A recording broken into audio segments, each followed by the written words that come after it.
네. 오늘 저희가 좀 깊이 파고들 자료는요. 서울금융복지상담센터의 작년 상반기 상담 기록입니다. 네.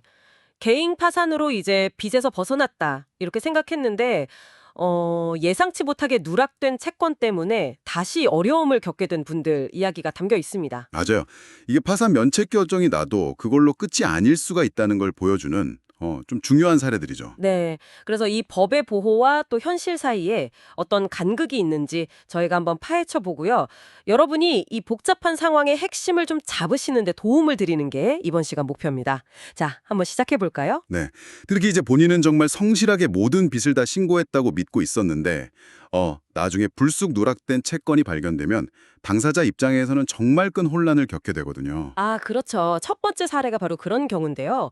70대 어르신이세요. 2019년에 사업이 좀 잘 안 되셔서 파산 신청을 하셨고 면책까지 받으셨습니다. 네, 면책까지. 그런데 몇 년 뒤에요, 이게. 과거에 친구분 보증을 서주셨던 채무가 있었는데 그중 이자랑 지연 손해금 이게 누락됐다는 거예요. 채권자 목록에서 빠졌던 거죠. 아, 액수가 꽤 컸나요? 네, 그 친구분이 무려 3천만 원을 갚으라고 요구한 겁니다.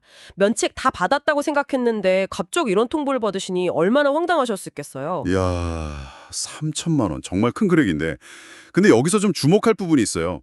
이 어르신이 그냥 당하고만 계신 게 아니라 면책 확인해소라는 법적 절차를 밟으셨다는 점입니다. 아, 면책 확인해서요? 그건 뭔가요? 네, 이게 뭐냐면 채권자 목록에서 특정 채권자를 빠뜨린 게 고의가 아니었다면 그 빠진 채무 역시 면책의 효력이 있다. 이걸 법원에 확인해달라고 청구하는 소송이에요. 고의가 아니었다는 걸 입증하는 게 중요하겠네요. 그렇죠. 다행히 이 어르신께서는 고의가 없었다는 점을 잘 입증하셔서 결국 승소하셨어요. 해당 채무에서 벗어나신 거죠. 아, 정말 다행입니다. 근데 그 과정에서 정말 엄청난 스트레스, 정신적 고통을 받으셨다고 해요. 그러니까 법적인 구제책이 있긴 하지만 그 문턱을 넘는 게 결코 쉽지 않다는 걸 보여주는 거죠. 그렇군요. 이기셨다니 정말 다행이지만 그 과정 자체가 또 다른 고통일 수 있겠네요. 음, 그럼 이 면책 확인해소가 모든 경우에 다 해결책이 될 수 있는 걸까요? 아, 꼭 그렇지만은 않다는 게 또 문제인데요. 그렇죠. 다른 사례를 보면 좀 다른 결과가 나온 것 같아요. 50대 청각장애인분의 사연입니다. 네, 이분 같은 경우는 한 20여 년 전에 명의도용 사기 피해를 입으셨어요. 그것 때문에 생긴 오래된 빚 때문에 2020년에 파산 신청을 하시고 면책 결정을 받으셨습니다. 네, 아주 오래된 빚이었군요. 그런데 면책 결정 받고 한 1년쯤 지났을까요? 누락된 채권자가 나타난 겁니다. 유동화 전문 회사였는데 이분이 이사 가려고 정말 어렵게 모아두신 임대아파트 보증금 300만 원을 압류해 가버린 거예요. 아니, 보증금 300만 원이요? 그게 정말 전 재산이나 다름없었을 텐데 정말 눈앞이 캄캄해지는 상황이네요.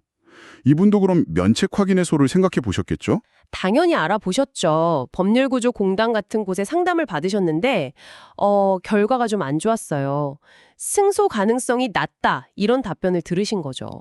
승소 가능성이 낮다고요? 왜 그랬을까요? 이게 파산까지 이르게 된 기간이 너무 길고 또 그 사이에 채권이 여러 회사로 막 넘어갔던 거예요. 그러다 보니까 채무자 본인도 정확히 현재 채권자가 누군지 파악하기가 너무 어려웠던 거죠. 이런 상황에서는 고의가 없었다는 걸 입증하기가 훨씬 더 까다로워집니다. 아, 상황이 복잡해서 입증이 어려웠군요. 네, 게다가 더 현실적인 문제가 있었는데 만약 소송을 하려면 민간 변호사를 선임해야 하는 상황이었어요. 근데 예상 비용이 착수금만 한 200만 원, 거기다 성공하면 성공보수로 약 800만 원을 내야 한다는 겁니다. 잠깐만요. 지금 300만 원 보증금 찾으려고 하는 소송인데 성공보수가 800만 원이라고요? 아니, 이건 뭐 배보다 배꼽이 더 큰 거 아닙니까? 그렇죠.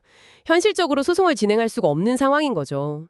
비용 부담 때문에 결국은 소송을 포기하실 수밖에 없었습니다. 아, 정말 안타깝네요.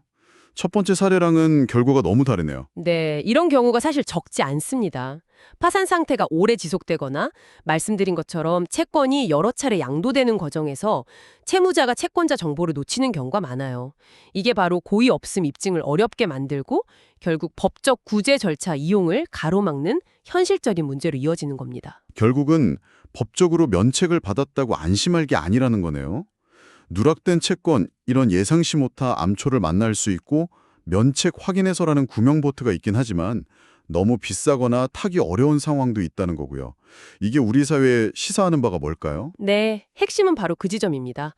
과연 지금의 제도가 채무자의 실질적인 재기, 그러니까 다시 일어서는 것을 충분히 지원하고 있느냐 하는 질문으로 이어지는 거죠.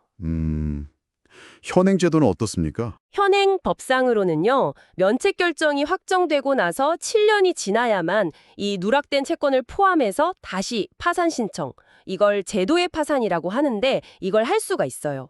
7년이요? 그 기간 동안은 그럼 어떻게 해야 하나요? 바로 그게 문제죠. 특히 두 번째 사례처럼 소송이 현실적으로 어려운 분들은 그 7년 동안은 사실상 채권 추심의 무방비 상태로 노출될 수 있다는 겁니다. 300만 원 때문에 소송도 못 하는데 빚독촉은 계속 받을 수 있다는 거죠. 7년은 너무 긴 시간 같은데요. 네, 그래서 이 상담센터 자료에서도 제안하는 것이 이 7년이라는 기간을 너무 일률적으로 적용하지 말자는 겁니다. 채권이 누락된 경위나 채무자에게 정말 고의가 없었는지 등을 좀 더 따져봐서 이 제도의 파산 신청 요건을 좀 더 유연하게 완화해 줄 필요가 있다는 거죠. 그러니까 무조건 7년을 기다리게 할 게 아니라 상황에 맞게 좀 더 빨리 구제받을 길을 열어주자는 거군요. 맞습니다. 7년이라는 시간이 과연 새 출발을 위한 합리적인 기다림의 기간인지 아니면 또 다른 고통의 시간이 되고 있는 건 아닌지 우리가 좀 진지하게 고민해 볼 필요가 있습니다. 네, 오늘 저희가 살펴본 사례들은 개인 파산 면책 이후에도 이 숨어있는 복병, 즉 누락된 채권 문제가 당사자에게 얼마나 큰 고통을 줄 수 있는지 정말 여실히 보여주는 것 같습니다. 그렇죠. 그리고 법적인 해결책, 면책 확인의 소호 같은 것이 존재하긴 하지만 그마저도 비용이나 절차상의 문제 때문에 모두에게 열려있는 건 아니라는 그 현실의 벽도 다시 한번 확인했고요. 네, 맞습니다. 이 이야기들은 복잡한 채무 문제의 현실, 그리고 동시에 현행 법 제도가 가진 어떤 빈틈이나 한계를 동시에 드러내고 있다고 생각합니다. 네, 오늘 저희 나눈 이야기들을 들으시면서 혹시 여러분 주변에도 비슷한 어려움을 겪는 분들이 계시다면 이분들을 위해 어떤 제도적인 보완이 필요할지 한 번쯤 생각해 보시는 계기가 되었으면 좋겠습니다. 네, 맞아요. 특히 채무자가 정말 몰라서 고의 없이 채권자를 누락했을 때 이 7년이라는 긴 시간을 정말 속수무책으로 기다리게만 하는 것이 과연 최선일까요? 좀 더 신속하게 구제받을 다른 방법은 없을지 이 질문을 마지막으로 여러분께 한번 남겨드리고 싶습니다.